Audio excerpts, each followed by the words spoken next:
चीन ने भारत के सामने टेके घुटने।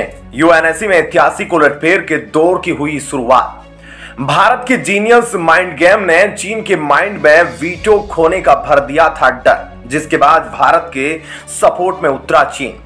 जब भारत ने यूनाइटेड नेशन में स्थायी देशों से भी वीटो छीनने की मांग की तो पूरे यूएन में मच गई खलबली, जिससे चीन को घुटने टेकने पर कर दिया मजबूर। दोस्तों, 5 स्थायी देश और 10 अस्थायी देशों से मिलकर बने यूनाइटेड नेशन में ऐतिहासिक उलटफेर के दौर की शुरुआत हो चुकी है। भारत भी यूनाइटेड नेशन के स्थायी सदस्यों में शामिल होकर वीटो पावर हासिल करने की लड़ाई लड़ रहा है। 5 स्थायी देशों में से 4 देशों का सपोर्ट भारत को प्राप्त है। चीन इकलौता ऐसा देश है जो भारत को स्थायी सदस्य बनाए जाने पर अपनी सहमति नहीं पेश कर रहा है, जबकि यूनाइटेड नेशन के नियमों के मुताबिक कोई भी देश तभी यूनाइटेड नेशन का सदस्य बन सकता है जब यूएन में शामिल सभी 5 देश एक मत पेश करें। वहीं अब दोस्तों, यूनाइटेड नेशन की ओर से भारत को खुश कर देने वाली खबर सामने आई है। दरअसल भारत ने पहले अपनी जीनियस माइंड का इस्तेमाल करते हुए यूनाइटेड नेशन में आग लगाई और अब इस आग की लपेट में सभी स्थायी देश आ गए और चीन के माइंड का ढक्कन खुल गया। भारत ने सभी स्थायी देशों को एक ऐसी जाल में फंसा दिया कि 72 घंटे भी नहीं लगे और चीन ने खुद यूएनएससी में जाकर बोल दिया कि वह यूएन रिफॉर्म को लेकर तैयार है। वहीं चीन के इस ऐलान से यूनाइटेड नेशन के 193 देशों में खलबली मच गई है। उधर भारत इस बार आर या पार वाला कार्ड खेल रहा है, जिसके बाद चीन दर्द के मारे कराहा उठा है। चीन भी अब रिफॉर्म को लेकर पूरी तरीके से तैयार हो गया है और चीन ने इसके लिए कम्युनिस्ट पार्टी के पूर्व विदेश मंत्री वांग ई को लगा दिया है। भारत के जबरदस्त एक्शन के बाद चीन के वांग ई फौरन ही मीटिंग करना शुरू कर दिए हैं। दरअसल दोस्तों, भारत के वीटो पावर और उसकी स्थायी सदस्यता को लटकाने पर 26 अप्रैल को भारत की ओर से यूनाइटेड नेशन में बहुत ही निडर होकर बोल्ड बयान दिया गया था। भारत की ओर से कहा गया कि यूएनएससी में रिफॉर्म के बाद नए देशों को भी वीटो पावर दिया जाए। अगर ऐसा नहीं करना है तो जो पुराने देशों को वीटो पावर प्राप्त है उनके वीटो को भी खत्म कर दिया जाए। दरअसल भारत के स्थायी मिशन के काउंसलर प्रतीक माथुर ने 193 देशों के सामने 5 वीटो धारक देशों की धज्जियां उड़ा दी थी। उन्होंने कहा था, अगर नए देशों को वीटो पावर नहीं दिया जाता तो पुराने देशों को भी वीटो पावर रखने की बिल्कुल भी अधिकार नहीं होना चाहिए। प्रतीक माथुर के द्वारा दिए गए इस बयान ने 188 देशों को दम दिखा दिया और वह भी भारत के समर्थन में भारत की मांग पर सहमति जता दिए। तब यहां पर स्थायी देशों को इस बात का डर सताने लगा कि 188 देश अगर अपनी पर आ गए तो ये 5 देश मिलकर कुछ नहीं कर पाएंगे। उधर भारत तो इन स्थायी देशों की यूनाइटेड नेशन में दादागिरी को जैसे जड़ से खत्म करने की कसम खा लिया हो। देखते ही देखते भारत ने लैटिन अमेरिका और अफ्रीकी महाद्वीप को भी अपने साथ ले लिया।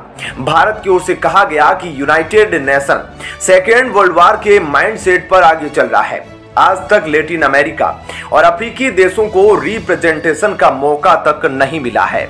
इसके पहले भारत की यूनाइटेड नेशन में स्थायी सदस्य रुचिरा कंबोज ने कहा था कि 5 देशों की मनमानी को 188 देशों पर नहीं थोपा जा सकता।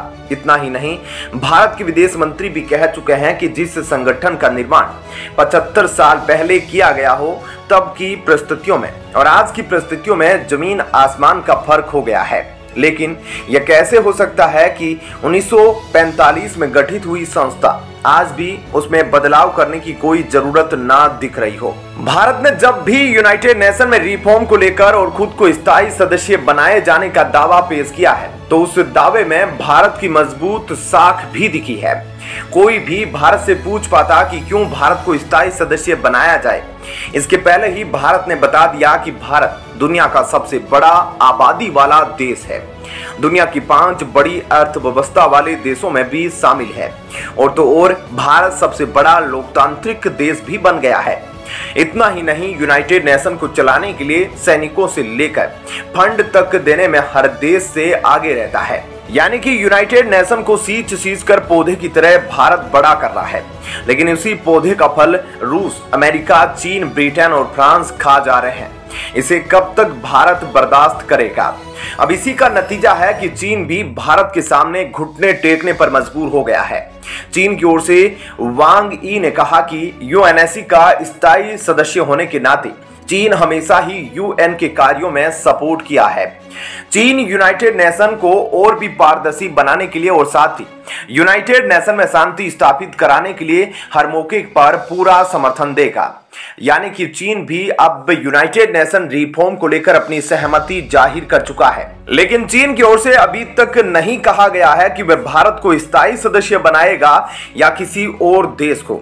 इसके आगे चीन के पूर्व विदेश मंत्री के द्वारा कहा गया कि हम उन छोटे देशों को यूनाइटेड नेशन में प्रतिनिधित्व दिलाने पर काम करेंगे जिन देशों को अभी तक यह मौका नहीं मिला है, ताकि अफ्रीकी और लैटिन अमेरिकी देशों के साथ जो अन्याय हुआ है उसको खत्म किया जा सके।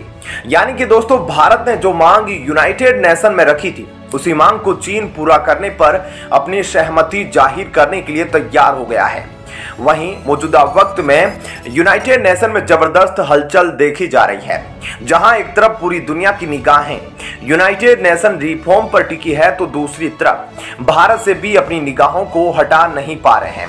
पूरी दुनिया भारत को सलाम कर रही है कि कैसे एक देश बार बार रिजेक्शन के बावजूद भी यूनाइटेड नेशन रिफॉर्म को लेकर अपनी मांग पर अड़ा है। बहरहाल दोस्तों, भारत की इस विदेश नीति को 5 में से कितने अंक देंगे, कमेंट सेक्शन में जरूर बताइएगा। और अब आपको बताते हैं एक और महत्वपूर्ण खबर के बारे में। दोस्तों, हमारे वैज्ञानिकों ने भारत के सर को पूरी दुनिया में ऊंचा कर दिया है। डीआरडीओ कब और कौन से हथियार को बनाकर दुनिया के सामने पेश कर दे, इसे ना तो भारत के लोगों को पता है, ना ही दुनिया का कोई देश इसका अंदाजा लगा सकता है। और जब भारत ऐसे कोई सरप्राइज लाता है तो उस धमाके की गूंज पूरी दुनिया में सुनाई देती है। और फिर भारत में बनने वाली इस तकनीक पर पूरी दुनिया की नजरें टिक जाती है, क्योंकि अमेरिका और चीन को इस बात की टेंशन होने लगती है कि कहीं भारत उनसे आगे ना निकल जाए। जब से भारत ने आत्मनिर्भर बनने की कसम खाई है, तभी से तकनीक के क्षेत्र में भारत ने ऐसी ऐसी उड़ानें भरी है जिसे दुनिया के बड़े बड़े देश बैठकर देखने के अलावा कुछ कर नहीं सकते। तो अब भारत का हाल एक ऐसे ड्रोन के निर्माण में लग चुका है जो भारत को खासकर चीन के खिलाफ बहुत ही ताकतवर बना सकता है।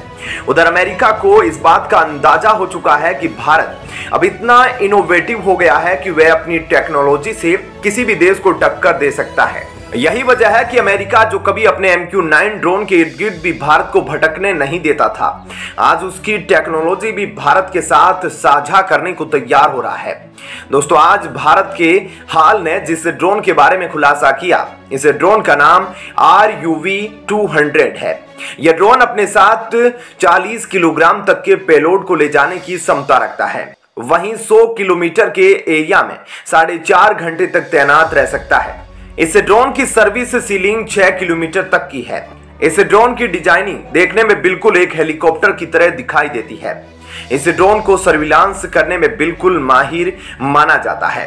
इस ड्रोन ने पहली बार HAL ने एरो इंडिया 2019 में इसके मॉडल को पेश किया था। वहीं अब खबरों के मुताबिक कहा जा रहा है कि इसके प्रोटोटाइप पर काम शुरू हो चुका है। ऐसे में दोस्तों, फिलहाल इस वीडियो में इतना ही। आपका क्या कहना है इस खबर पर, कमेंट सेक्शन में जरूर बताएं। धन्यवाद, जय हिंद।